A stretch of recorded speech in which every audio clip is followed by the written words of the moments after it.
Hi all, எல்லாருக்கும் வணக்கம். இன்றைக்கி நாங்கள் இருக்க பிளேஸ் வந்து திருப்பூர், கோயம்புத்தூர் பக்கத்தில். இது வந்து creative plus Nexon, Tata Nexon. இதில் வந்து எல்லாமே மேக்ஸிமம் வந்துடும். ஆனால் இதில் சென்டர் கன்சோல் ஆம்ரெஸ்ட் வராது. ஸோ நாங்கள் வந்து இதில் Tata original centre console armrest வந்து இதில் இன்ஸ்டால் பண்ண போகிறோம்.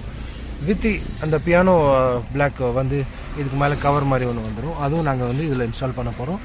வாங்க பார்க்கலாம். ஸோ டாடா ஒரிஜினல் ஆம்ரெஸ்ட் வந்து இந்த வண்டிக்கு நாங்கள் இன்ஸ்டால் பண்ண போகிறோம். அதே மாதிரி சென்டர் கன்சோல். ஸோ இது பார்த்திங்கன்னா உங்களுக்கு ஷட்டரோடு வந்துடும். உள்ளே நிறையா ஸ்பேஸ் இருக்கும்.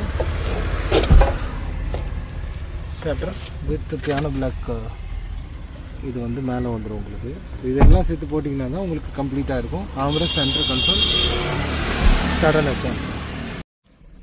ஸ்டேரிங் கவர் வண்டிக்கு வந்து ஃபிட் பண்ணிகிட்ருக்கோம். ஸோ இது கையால் தைக்கிற மாதிரி தான் இருக்கும். இது பார்த்திங்கன்னா ஃபினிஷிங் பாருங்கள் எப்படி இருக்குது. இந்த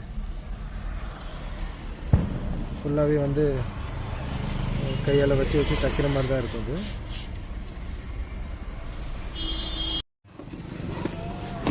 ஸோ வண்டி கம்ப்ளீட் பண்ணிட்டோம். ஸோ இதே மாதிரி இந்த ஃபினிஷ்லாம் கரெக்டாக இருக்கணும். நிறைய பேர் இதை க்ளோஸ் பண்ணிவிடுவாங்க. ஸோ கையால் ஸ்டிச் பண்ணுறதுனால கொஞ்சம் டைம் எடுக்கும்.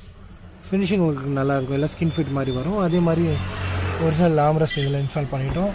ஒரிஜினல் இது சென்டர் கன்சோலும் நாங்கள் இதில் போட்டுட்டோம். வித் இது பார்த்துக்கோங்க, இந்த இது இருக்குது பாருங்கள்.